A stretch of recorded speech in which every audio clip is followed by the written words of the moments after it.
اسرائیل کس نے بنایا؟ اسرائیل کا قیام کیسے اور کیوں عمل میں آیا؟ پیارے دوستو، فلسطین وہ سرزمین جہاں مسجد اقصیٰ ہے، جہاں انبیاء کرام نے قیام کیا، جہاں مسلمان صدیوں سے بستے رہے اور جسے خون، وفا اور عبادت سے سینچا گیا۔ یہ وہی زمین ہے جسے مسلمانوں نے آباد کیا، سنوارا اور سینے سے لگایا، مگر پھر ایک دن یہی زمین ان سے چھین لی گئی۔ ایک جھنڈا بدلا، ایک نام بدلا اور فلسطین اسرائیل کہلانے لگا۔ مگر اسرائیل کس نے بنایا؟ اسرائیل کا قیام کیسے اور کیوں عمل میں آیا؟ اس حوالے سے آج کی ویڈیو میں ہم وہ پردہ اٹھائیں گے جسے تاریخ نے برسوں چھپائے رکھا۔ ناظرین، سن 1800 کی دہائی کے آخر میں دنیا بدل رہی تھی، یورپ میں انقلاب آ رہے تھے، سلطنتیں ٹوٹ رہی تھیں، قوم پرستی ابھر رہی تھی، اور انہی ہلچلوں کے درمیان کچھ آنکھیں ایک خاص اور مقدس زمین فلسطین پر ٹکی ہوئی تھیں۔ کہانی کا آغاز اس وقت ہوتا ہے جب فلسطین کے در و دیوار پر اسلام کی روشنی برس رہی تھی۔ مسلمان صدیوں سے اس سرزمین پر آباد تھے۔ یہ مسجد اقصیٰ کی سرزمین تھی، جہاں اذانیں گونجتی تھی، جہاں صوفیاء کرام کے مزار آباد تھے اور جہاں قرآن مجید کی تلاوت بچوں کے ہونٹوں سے جاری رہتی تھی۔ مگر اسی دوران دنیا کے ایک دوسرے کونے میں ایک بدبخت قوم ٹھوکریں کھا رہی تھی۔ یہ یہودی یورپ کی گلیوں، بازاروں اور محلوں سے نکالے جا رہے تھے۔ یہ یہودی جنہیں صدیوں سے شک، نفرت اور مالی بدعنوانی کا سبب سمجھا جاتا تھا، ہر ملک نے انہیں دھتکارا۔ کبھی فرانس نے، کبھی روس نے، کبھی جرمنی نے، اور کسی نے بھی انہیں مستقل پناہ نہیں دی۔ پھر ان میں سے چند با اثر رہنماؤں نے فیصلہ کیا، اگر دنیا ہمیں قبول نہیں کرتی تو ہم اپنی دنیا خود بنائیں گے۔ تو ناظرین، فلسطین وہ زمین جسے ارض موعود کہتے ہیں، جسے تورات میں وعدے کی سرزمین کہا گیا، جس پر ان کا یہ دعویٰ تھا کہ ہزاروں سال پہلے ان کے آباء و اجداد یہاں آباد تھے۔ یہودی قیادت کو معلوم تھا کہ طاقت سے کچھ حاصل نہیں ہوگا، لہٰذا انہوں نے دوسرا راستہ چنا: منصوبہ بندی، سیاسی رسائی اور پیسے کا استعمال۔ 1997 میں تھیوڈ ہرتزل نے سوئٹزرلینڈ میں زیونسٹ کانگریس منعقد کیا۔ اس کانفرنس میں پہلی بار باقاعدہ اعلان ہوا کہ ہم فلسطین میں یہودی ریاست قائم کریں گے۔ اسی وقت سے یہودی لابی نے یورپی حکمرانوں کے دروازے کھٹکھٹانے شروع کر دیے۔ برطانوی حکومت، خاص طور پر لارڈ بلفور اور دیگر وزراء، یہ تحریک سننے کو تیار ہو گئے، کیونکہ برطانیہ، فرانس اور دیگر نو آبادیاتی طاقتیں پہلے ہی خلافت عثمانیہ کو توڑنے کے منصوبے بنا رہی تھیں، اور فلسطین ایک اسٹریٹجک علاقہ تھا۔ یہودیوں کا مذہبی دعویٰ اور برطانیہ کی سیاسی چال ایک دوسرے کے لیے فائدہ مند بن گئے۔ 1917 میں برطانوی وزیر خارجہ بلفور نے وہ خط لکھا جسے آج بلفور ڈیکلریشن کہا جاتا ہے، جس میں کہا گیا: ہم فلسطین میں یہودیوں کے قومی وطن کے قیام کی حمایت کرتے ہیں۔ یہ وہ لمحہ تھا جب ایک خواب کو عالمی طاقت کی چھتری مل گئی۔ ناظرین، اب یہودیوں نے فلسطین میں زمین خریدنے کا عمل تیز کر دیا۔ یورپ سے فنڈ آ رہے تھے، صہیونی ایجنٹ فلسطین کے گاؤں گاؤں پھر رہے تھے، اور افسوس بعض مسلمان سردار، زمیندار اور اشرافیہ پیسے کی چمک میں آ کر اپنی زمینیں بیچنے لگے۔ کسی نے مجبوری میں بیچی، کسی نے دولت کے لالچ میں، اور کسی نے سوچے بغیر بس وقتی فائدہ دیکھ کر سودے کر لیے۔ یہ وہ لمحہ تھا جب دشمن طاقتور ہو رہا تھا اور امت خواب غفلت میں تھی۔ اس وقت خلافت عثمانیہ فلسطین پر حکومت کر رہی تھی، مگر اندر سے کمزور ہو چکی تھی۔ یورپ کے دباؤ، عرب بغاوتوں اور اندرونی سازشوں نے خلافت کو اتنا تھکا دیا تھا کہ یہودی ہجرت اور زمینوں کی خریداری پر سختی سے روک نہ لگا سکی۔ خود خلافت کے چند ترک افسران اور بعد میں عرب قوم پرست حکمرانوں نے انگریزوں سے اتحاد کر لیا۔ انہوں نے براہ راست یا بالواسطہ یہودیوں کو راستہ فراہم کیا، یہاں تک کہ برطانوی جنرل ایلنسی نے 1917 میں بیت المقدس میں داخل ہو کر اعلان کیا: آج صلیبی جنگیں مکمل ہو گئیں۔ اب فلسطین میں یہودیوں کی علیحدہ بستیاں بننے لگیں، اپنے اسکول، اسپتال، عدالتیں اور میڈیا صرف عبرانی بولنے والوں کے لیے اپنی عسکری ملیشیا، جسے ہاگانا اور ایراگون، جو اصل میں خفیہ فوجی طاقتیں تھیں۔ برطانوی حکومت ان پر خاموش تھی اور کبھی کبھار تو انہیں سہولتیں بھی دیتی تھی۔ فلسطینی عوام کو بار بار روکا جاتا، گرفتار کیا جاتا، لیکن یہودی تنظیموں کو کھلی چھوٹ تھی۔ ناظرین، یہ سب کچھ فلسطین میں نہیں ہو رہا تھا، بلکہ پوری دنیا میں ایک سرد بے حسی چھائی ہوئی تھی۔ کسی نے فلسطینیوں کی فریاد نہیں سنی، کوئی حکمران آگے نہ بڑھا، اور امت فرقوں، قوموں اور بادشاہتوں میں بٹی ہوئی تھی۔ کچھ علماء نے آواز اٹھائی، کچھ نوجوانوں نے مزاحمت کی، مگر وسائل اور قیادت نہ ہونے کے سبب یہ تحریک دبتی چلی گئی۔ ناظرین، اسرائیل کا قیام اچانک نہیں ہوا، یہ ایک صدی پر محیط تدریجی منصوبہ تھا، جس میں یورپی طاقتیں، یہودی سرمایہ اور مسلمانوں کی غفلت نے مل کر ایک مقدس سرزمین کو ہاتھ سے نکلنے دیا۔ لیکن یہ تو صرف آغاز تھا۔ ابھی تو وہ وقت آنا باقی ہے جب فلسطینیوں نے بغاوت کی، خون کی ندیاں بہائی گئیں، جب اقوام متحدہ نے فلسطین کے ٹکڑے کیے، یہودی آبادیاں بن چکیں اور برطانوی سرپرستی واضح ہو چکی، تو فلسطینیوں نے اپنی آخری امید کے طور پر مزاحمت کا سہارا لیا۔ 1936 کی بغاوت فلسطین کے ہر کونے میں پھیل گئی۔ بیت المقدس سے لے کر حیفا، یافا اور نابلس تک ہر طرف نوجوان، بزرگ، حتیٰ کہ خواتین بھی میدان میں نکل آئیں۔ ان کا نعرہ تھا، یہ زمین ہماری ہے اور ہم اسے نہیں چھوڑیں گے۔ مگر ان کے ہاتھوں میں صرف جذبہ تھا، اسلحہ نہیں، حکمت عملی نہیں، اور قیادت میں انتشار تھا۔ انگریزوں نے نہ صرف بغاوت کو دبایا بلکہ کئی فلسطینی رہنماؤں کو گرفتار کیا، کچھ کو جلا وطن کر دیا اور بہت سوں کو شہید کر دیا۔ یہودی تنظیموں کو برطانوی فوجی اسلحہ، ٹریننگ اور مدد فراہم کی جاتی رہی۔ فلسطینی گاؤں ویران کیے گئے، کھیتوں کو جلایا گیا اور سینکڑوں لوگوں کو بغیر مقدمے کے قتل کیا گیا۔ یہودیوں کے لیے یہ زمین آبائی وطن تھی، لیکن صدیوں سے یہاں رہنے والے فلسطینی عرب اس دعوے کو قبول نہیں کر سکتے تھے۔ اس دوران نہ صرف زمینوں پر قبضہ بڑھا بلکہ ایک خفیہ تیاری بھی شروع ہو چکی تھی۔ ہتھیار جمع ہو رہے تھے، تنظیمیں بن رہی تھیں اور برطانیہ خاموشی سے ان سب کو سہولت دے رہا تھا۔ فلسطینی عوام کو اندازہ ہونے لگا کہ کوئی بہت بڑی سازش تیار ہو رہی ہے۔ اب یہودیوں کی خفیہ فوجی تنظیمیں اپنی مکمل طاقت میں آ چکی تھیں۔ ہاگانا مرکزی فوجی تنظیم، ایراگون دہشت گرد حملوں کی ماہر، ایسٹرن گینگ سیاسی قتل اور دہشت پھیلانے والی بدنام تنظیم۔ ان کا ہدف تھا فلسطینیوں کو خوف میں ڈال کر زمینیں خالی کرانا اور دنیا کو یہ دکھانا کہ ہمیں یہاں سے نکالنا ممکن نہیں۔ دوسری طرف مسلمان حکمران، کچھ خاموش، کچھ مغرب کے وفادار اور کچھ قوم پرستی کے نشے میں چور، اس بات کو سمجھ ہی نہ سکے کہ یہ کھیل کتنا خطرناک ہے۔ خلافت عثمانیہ تو ختم ہو چکی تھی، اب ہر مسلمان ملک کو اپنی پڑی ہوئی تھی۔ کوئی فلسطینیوں کے ساتھ کھڑا نہ ہوا سوائے عوام کے۔ ایسے میں ایک کمزور، معذور مگر روحانی طاقت سے بھرپور شخص نے فلسطینیوں کو ایک نئی امید دی، شیخ احمد یاسین۔ انہوں نے مدارس، مساجد اور فلاحی اداروں کو تحریک آزادی میں بدل ڈالا۔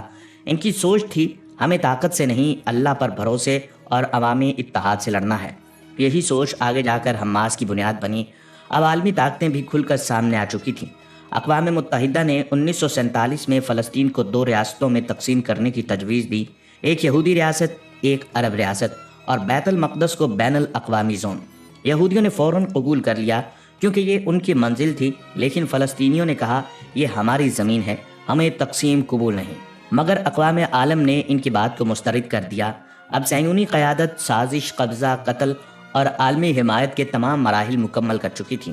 بس ایک اعلان باقی تھا، وہ اعلان جسے دنیا قیام اسرائیل کہتی ہے، اور فلسطینی یوم النقبہ یعنی تباہی کا دن۔ ناظرین، اگلے ہی دن 15 مئی 1948 کو 5 عرب ممالک مصر، اردن، شام، لبنان اور عراق نے اسرائیل پر حملہ کر دیا۔ نقشہ بتاتا تھا کہ یہ جنگ عرب جیتیں گے، لیکن حقیقت صرف وہ جانتے ہیں جو زمین پر لڑے۔ عرب افواج میں رابطے کا فقدان تھا، ہر ملک اپنی کمان خود سنبھالے ہوئے تھا، اور کچھ عرب حکمران خفیہ طور پر مغرب سے رابطے میں بھی تھے۔ اسرائیل نے نہ صرف اپنی سرزمین بچائی بلکہ کئی فلسطینی علاقے بھی ہتھیا لیے۔ اس جنگ کے دوران تقریباً 8 لاکھ فلسطینی اپنے گھروں سے نکال دیے گئے، کچھ خوف کی وجہ سے بھاگے، کچھ کو زبردستی نکالا گیا اور کچھ کو قتل کیا گیا۔ دیر یاسین، رملہ اور دیگر کئی علاقوں میں یہودی ملیشیاؤں نے قتل عام کیا، لوگوں کو کنوؤں میں پھینکا اور زندہ گھروں کو آگ لگا دی گئی۔ آج وہ لاکھوں فلسطینی پناہ گزین اردن، شام، لبنان اور غزہ میں خیموں میں رہ رہے ہیں، جن کی اولادیں بھی ابھی تک اپنے گھر واپس نہیں جا سکیں۔ 1949 میں اقوام متحدہ نے اسرائیل کو باضابطہ طور پر ایک ملک کے طور پر تسلیم کر لیا۔ شرط یہ تھی کہ فلسطینیوں کو واپسی کا حق دیا جائے، مگر اسرائیل نے اس وعدے کو کبھی پورا نہیں کیا، بلکہ کہا اگر ہم انہیں واپس آنے دیں تو ہماری یہودی ریاست اقلیت میں بدل دی جائے گی۔ یہی وہ منطق ہے جو آج تک ریفیوجیز کی واپسی کو روکے ہوئے ہے۔ وقت گزرتا گیا اور اسرائیل نے اپنی گرفت مضبوط کرتے ہوئے مزید بستیاں بسانا شروع کر دیں۔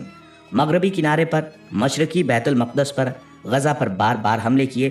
1967 کی جنگ میں اسرائیل نے باقی ماندہ فلسطینی علاقے، شام کی گولان کی پہاڑیاں اور مصر کا سینائی تک ہتھیا لیا۔ یہ اب صرف ایک ملک نہیں بلکہ علاقائی طاقت بن چکا تھا، جسے امریکہ اور یورپ کی مکمل پشت پناہی حاصل تھی۔ ناظرین، بیت المقدس جہاں سے نبی صلی اللہ علیہ وسلم نے معراج کا سفر کیا، جسے قرآن مجید نے مبارک سرزمین کہا، وہ اب بھی اسرائیل کے قبضے میں ہے۔ اسرائیل کہتا ہے پورا یروشلم ہمارا دارالحکومت ہے، فلسطینی کہتے ہیں نہیں، مشرقی یروشلم ہماری ریاست کا دارالحکومت ہوگا۔ امریکہ جیسے ممالک نے اسرائیل کے دعوے کو تسلیم کر لیا، لیکن امت مسلمہ آج بھی صرف بیانات تک محدود ہے۔ یہ سب کچھ دیکھ کر ایک سوال ہر انسان کے دل میں اٹھتا ہے، کیا واقعی صرف یہودی قصوروار ہیں، یا پھر ہم نے بھی غفلت، فرقہ واریت اور لالچ سے خود اپنی زمینیں دشمن کے حوالے کر دیں؟ یہ کہانی ختم نہیں ہوئی، بلکہ آج بھی روزانہ فلسطینی بچے شہید ہوتے ہیں، باپ قید کیے جاتے ہیں اور مسجد اقصیٰ کی بے حرمتی کی جاتی ہے۔ مگر سوال اب یہ ہے، ہم خاموش رہیں گے یا تاریخ سے سبق سیکھ کر ایک نئی بیداری کی طرف بڑھیں گے؟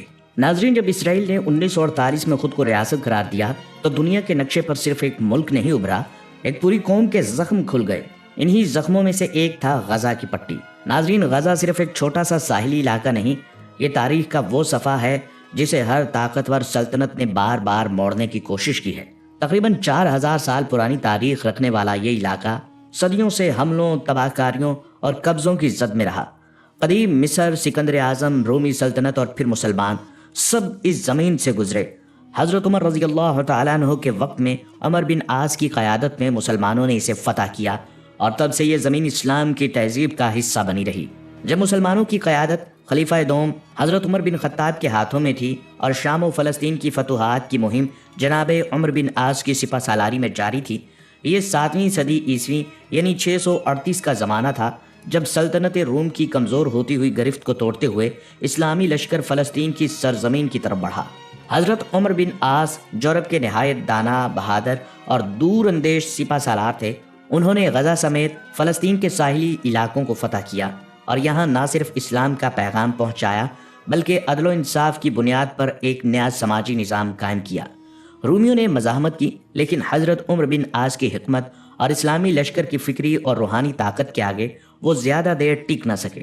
یہ فتح صرف ایک زمین کا قبضہ نہ تھی، یہ فتح تھی دلوں کے نظریے کی اور ایک اعلیٰ اخلاقی نظام کی۔ اسی دور سے غزوہ کو اسلامی تہذیب، علم، روحانیت اور مزاحمت کی سرزمین سمجھا جاتا ہے۔ بہرحال ناظرین، 1917 تک غزہ سلطنت عثمانیہ کا ایک پرامن علاقہ تھا، لیکن جب پہلی جنگ عظیم میں خلافت عثمانیہ کو شکست ہوئی تو برطانیہ نے اس خطے کو اپنے استعماری پنجے میں لے لیا۔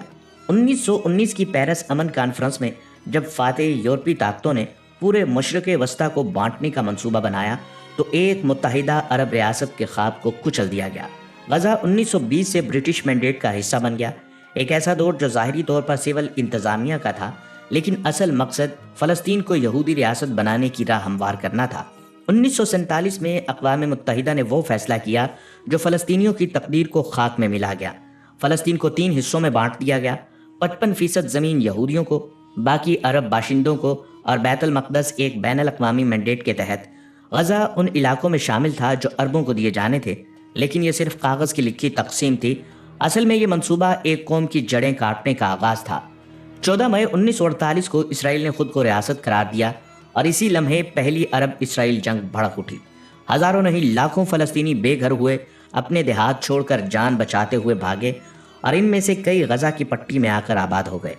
غزہ جو ایک نسبتاً چھوٹا ساحلی علاقہ تھا، رفتہ رفتہ پناہ گزینوں کے کیمپوں سے بھر گیا۔ پہلے یہ پناہ تھی، پھر یہ کیمپ قید خانوں میں بدلنے لگے۔ پہلی جنگ کے بعد غزہ مصر کے زیر انتظام آ گیا، لیکن امن صرف ظاہری تھا۔ 1967 کی مشہور 6 روزہ جنگ میں اسرائیل نے نہ صرف غزہ بلکہ پورے علاقے جیسے مغربی کنارے، مشرقی یروشلم اور گولان کی پہاڑیوں پر قبضہ کر لیا۔ غزہ اب مصر کا نہیں، اسرائیل کا زیر تسلط علاقہ بن چکا تھا۔ یہ صرف قبضہ نہیں تھا، یہ فلسطینیوں کی زندگی سے آزادی کا آخری چراغ بجھنے کا اعلان تھا۔ 1987 میں غزہ کی گلیوں میں پہلی مرتبہ انتقاضہ یعنی عوامی بغاوت کی آواز بلند ہوئی۔ اسی سال غزہ نے ایک نئی تنظیم کو جنم دیا، حماس۔ یہ تنظیم ایک طرف عوامی خدمات، دوسری طرف مسلح مزاحمت کے راستے پر نکلی۔ 1993 میں اوسلو معاہدے کے تحت غزہ اور مغربی کنارے میں جزوی خود مختاری دی گئی اور فلسطین اتھارٹی وجود میں آئی۔ 2005 میں اسرائیل نے غزہ سے فوجی انخلا کیا اور اپنے 7000 سے زائد یہودی آباد کاروں کو بھی نکال لیا۔ لیکن اگلے ہی سال حماس نے انتخابات میں کامیابی حاصل کی۔ یوں غزہ میں ایک نئی طاقت کی کشمکش شروع ہوئی، ایک طرف فتح پارٹی اور دوسری طرف حماس۔ نتیجہ غزہ پر حماس کی حکومت اور اسرائیل نے غزہ کا مکمل محاصرہ کر لیا۔ 2007 سے آج تک غزہ مکمل زمینی، فضائی اور بحری محاصرے میں ہے۔ اسرائیل اور مصر نے راستے بند کر دیے اور جو راستے بچے وہ صرف ایمرجنسی مریضوں کے لیے کھولے جاتے ہیں۔ اقوام متحدہ، Human Rights Watch, Red Cross سب اسے غیر قانونی قرار دے چکے ہیں۔ غزہ دنیا کی سب سے بڑی کھلی جیل ہے۔ یہ جملہ اب صرف تشبیہ نہیں بلکہ زمینی حقیقت ہے۔